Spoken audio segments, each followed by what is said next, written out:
music for Egypt. Nile FM. That is Felix Cartel and Karen Harding as well here on 104.2 Nile FM. That's Need Your Love here on The Big Breakfast. Yes, it is. Now, we have special guests in the studio with us this morning, and I'd like to do a little intro first, Let's do that. and then we'll find out if they're being looked after the first thing this morning. So it's John Newbigin, who is the chair of the PEC International Council, and also Rehana Mughal. Yay, got it right. The director of the Creative Economy at the British Council. Good morning.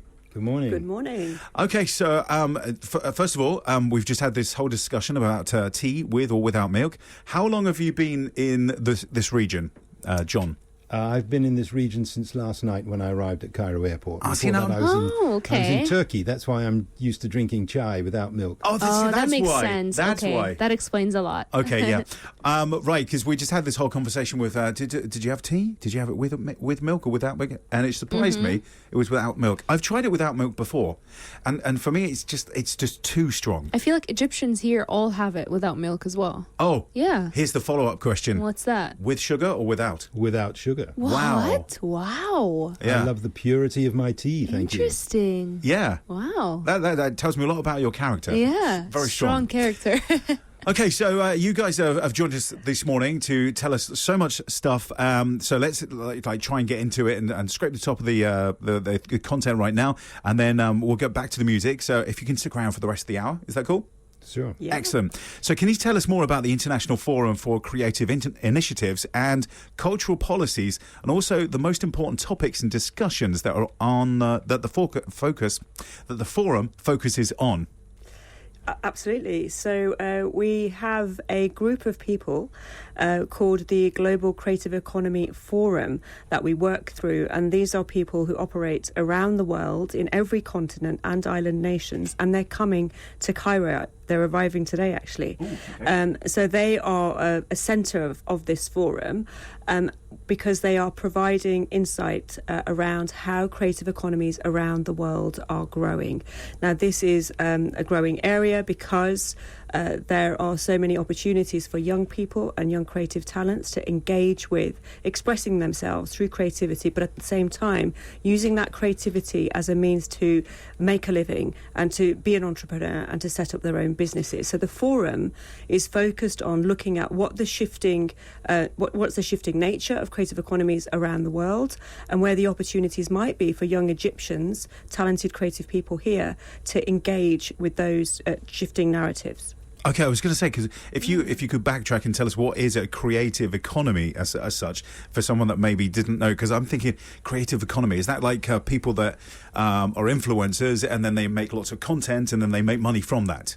It's that, but it's a little bit more. I'm going to ask John if he might talk a little bit more about that. Well, I think the creative economy, I've been involved in developing creative economy policies for the UK for the last 25 years. And really, when I asked one of our senior administrators in our trade department, how do you define the creative economy? She said it's a state of mind. Oh. And it is in a way a state of mind, but basically it's all the areas where arts and technology come together. So although a lot of it is activity that's been around since the world began, it's crafts, it's dance, it's music, it's fashion, it's the things that we've been doing as long as we've been human beings, but it's been transformed by digital technology. And also it's been added to by film, TV, video games, which of course is now a huge area around the world, and marketing and advertising and architecture. There's a lot of industries that have a cultural component as well as a technology component, and that's really what we define as creative economy. But the interesting thing for us on the International Forum is that every country has a slightly different definition, and everybody is exploring new ways of making it grow.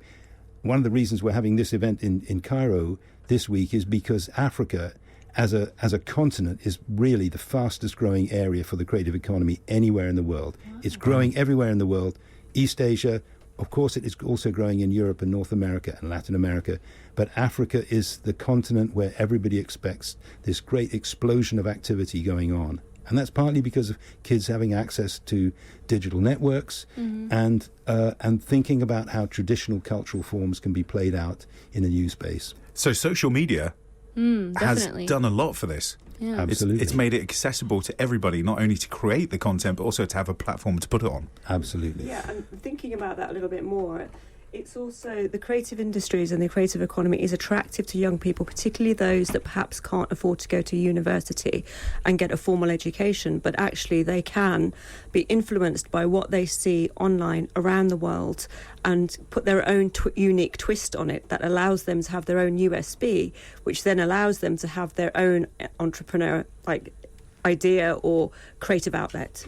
Excellent. Wow, There's that's so really much, cool, yeah. so much more we need to dive into on Absolutely. this. Now we'll continue with those questions, but if people listening want to put questions to you, is that cool? Sure. 015 5955 1042. It's 9:15 right now. Let's continue with Muse and Supermassive Black Hole next. Hit music for Egypt. Nile FM. It's John Newbigin. Say again. Newbigin. Okay. And you're the chair of the PEC International Council, but also Rehana Mughal. Yeah. Mughal. Mughal. You skip out on the It's H. okay. I was doing it. Don't listen. The whole Graham thing.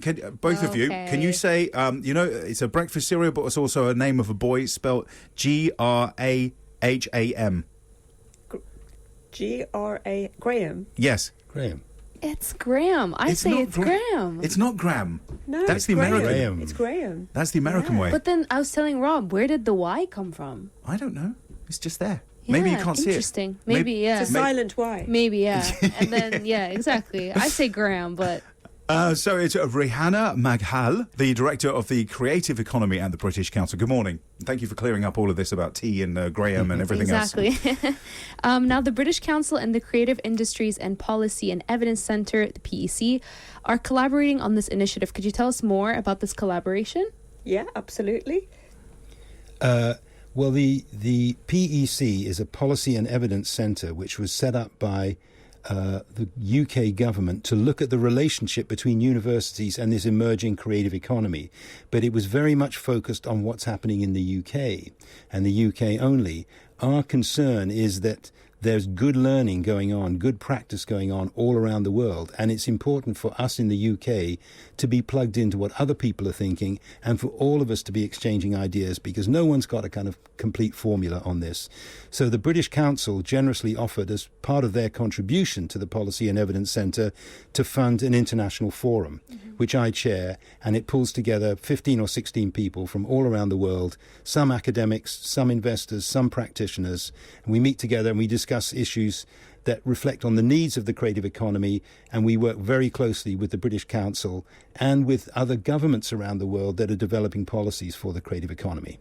I think the important part of that is the diversity of thought and experiences that brings to the table. So, as John has mentioned, the Creative Industries Policy and Evidence Centre is quite UK-facing and analyses UK policies and looks deeply at the impact of those policies. But, of course, we cannot operate in isolation, and we do need to understand what sort of changes are happening in different contexts around the world. And that, of course, enriches our understanding of what we need to do in the UK. But as an international cultural relations organisation, that also really helps us to be able to connect in a more targeted and meaningful way with the communities and countries where we operate around the world. Absolutely. Now, you mentioned earlier what creative economy is, but what role can it play and how can it contribute to societal growth and development in Africa, but more specifically in Egypt, which you said was booming earlier? Well, there's a number of things. I think one is this is an area that's generating jobs very, very fast. And so many countries are now suffering from a growing issue of youth unemployment. And that often means that the most talented young people leave the country. One of the things about these businesses is that they are inherently attractive to young people, and they're dependent on, but they're people businesses. You can't just replace them with technology. It's not like a car factory where you can make twice as many cars by having robots rather than humans. These are businesses that require the emotional intelligence, the social sensitivity of real people. So it's a great opportunity for growing jobs. But the other thing is that what we're finding all around the world is that the creative economy generates innovation right across the economy. It starts in a way with kind of leisure and entertainment. That's at the heart of it. But the creative industries are now influencing education, health, engineering, all kinds of other aspects of the economy are benefiting from creative, innovative ideas that creative entrepreneurs come up with. I think it's also those ideas travel, because each country, each culture has its unique identity. And when young people are able to express their creative talent and at the same time to be rewarded for that creative talent, to be able to make a living from that creative talent, that's also an opportunity for that country to communicate the creative imagination of its young youth population. And it's also a way to preserve culture and to express cultural identity. 2021 was the United Nations Year of the Creative Economy's Contribution to Sustainable Development. So for the United Nations, one of the key aspects of the creative economy is it helps us develop a more sustainable economy as well. That's the other big dimension which is of interest to governments all around the world. Here's a question. You were talking about how it's grown and how people, you need to encourage those people rather than just letting them with their talent leave. Do you think artificial intelligence is a threat to this? Artificial intelligence is here and it's not going to go away. And as you know, the world is divided into people who think it's going to be a game changer in a positive way and people who think it's a huge existential threat. It's a tool, and it's going to assist us to express creativity in new ways and to explore creativity in new ways. Of course, it's important that human creatives are recognized for who they are, and we don't allow machine and human to become tangled with each other. But I think we have to think of AI as a positive contribution to being able to express talent and creative ideas and exchange creative ideas in new and innovative ways. So we need to embrace it and think about it in a positive way. To embrace it and also to use it to fuel those people with the talent to boost themselves to maybe even a higher level than they could have achieved just by themselves. In Creative England, an organisation I helped set up a few years ago, our slogan, if you like, was talent is everywhere, but opportunity is not. So what we're trying to do and what this forum is about is how we connect all the talent that's out there with more opportunities for people to make a living, to make a good livelihood for themselves, but also to contribute to their societies and their economies. Absolutely. And what would you say some of the most important creative industries that are expected to grow in Egypt, like promisingly, would be? Well, in Egypt, you have such a strong track record in music, in fashion, in literature. So the strong foundations are already there. And so with the developments of new technologies, it enables young people to be able to increase the reach of who might get exposure to their creative talent, whether that's fashion or music or literature or anything else. So we're really excited about seeing these particular areas grow, but also excited about what will happen through collaboration between the different elements of the creative industries, because new technologies have meant that people can start thinking about some of the traditional art forms in different ways.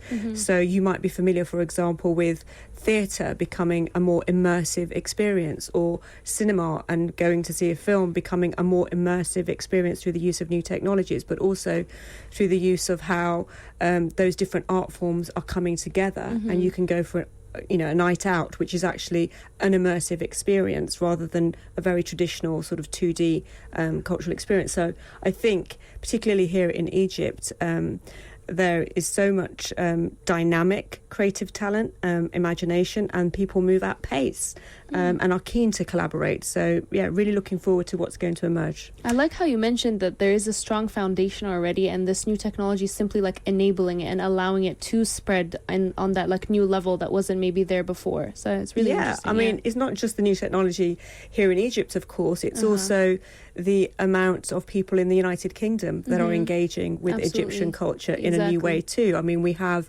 for example, the Shubek Festival in the UK. We have the Liverpool Arab Arts Festival in the UK, where we have done everything we can to platform and promote new creative talent from Egypt, with a view to helping people in the UK and UK creatives to understand the changing nature of the talent here in Egypt, with a view to increasing collaboration with young creative talents in Egypt. Well, you just touched on that a little bit. So what we'll do is we'll play another track from Nicki Minaj, and then you can tell us more about how the British Council work with the creative economy and how will you contribute towards that in the future here in Egypt.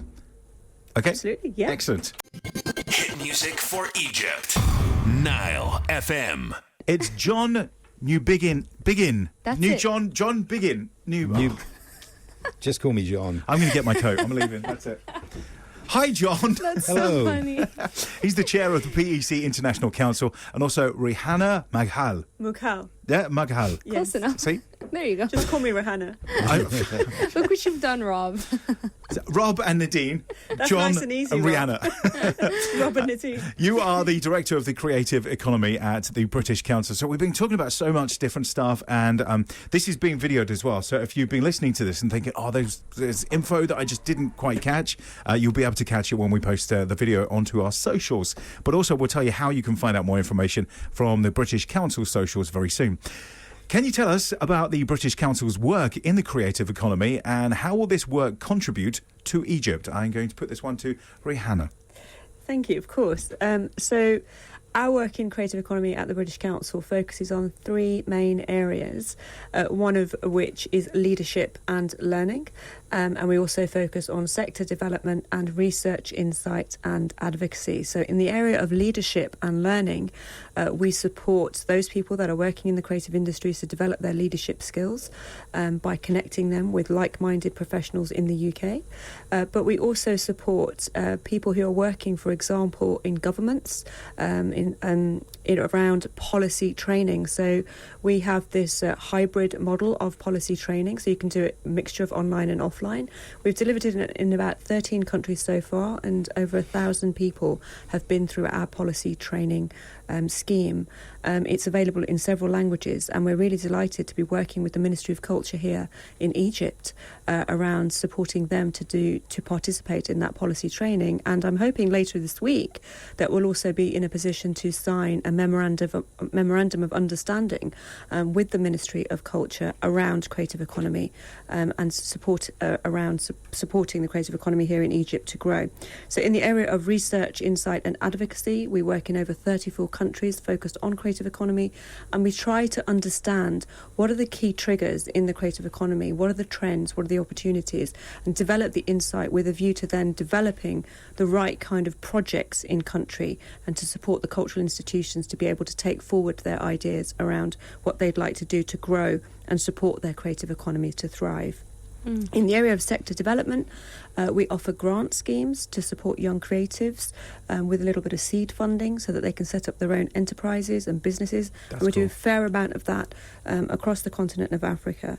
And we also support professionals from Egypt and other countries around the world to come to the UK to see creative hubs and to see the kind of spaces that enable creatives to collaborate with each other and also to meet with professionals working in the sector. So those are the main three areas that we operate in at the British Council. We also focus very much on developing the talent pipeline, which is the next generation of young creatives that may choose to go to university or may choose to actually just enter into the creative industries from a young age and develop their skills on the job. So we try and find opportunities for them too. Kind of like a hands-on training type of thing. Absolutely, because not everybody wants a formal education. Not everybody can afford a formal education. And actually young people today are leaning into not going into careers that are lifelong careers, but actually having a bit more of a portfolio, a bit more of a freelance career, a combination of that, but also being in charge of their employment and making the choices that affect their lives. Now, you've talked about all the successes that the PEC has had in Egypt and in the African region. Can you tell us about some of the most important successes they've had in the UK? Absolutely. I think I might hand that over to John. Thank you.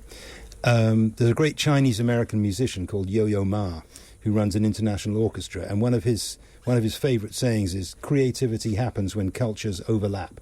And one of the reasons I think the creative economy has been successful in the UK is because it is incredibly diverse, the range of people who contribute to it.